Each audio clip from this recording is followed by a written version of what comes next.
Hello everybody, so today I will talk about calculus. The topic today is about integration.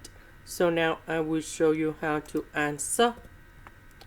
We need to use about integration bypass.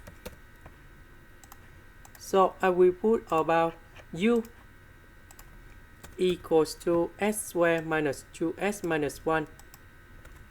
Later that we do first derivative for the both sides. First derivative of s squared, you got about 2s. First derivative of s, you got about 1. So we have negative number 2. First derivative of negative number 1, you got about 0 because this is about the constant. dv, we have e to the power of s ds. The integration of this one, we have v equals to e to the power of s. So we have u multiplied by v.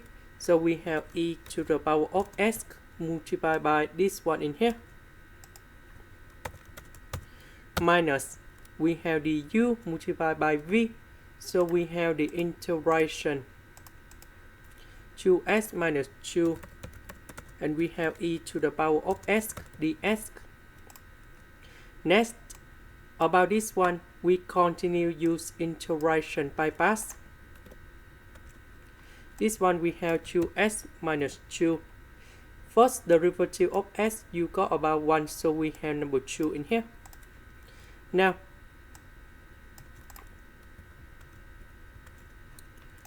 we have u multiplied by v. So we have e to the power of s multiplied by 2s minus 2 minus, we have the u multiplied by v. So I will put number 2 in here. And we have the integration e to the power of s ds. The integration of this one, we have e to the power of s. And we put about c in here. This is the end. Thank you for watching.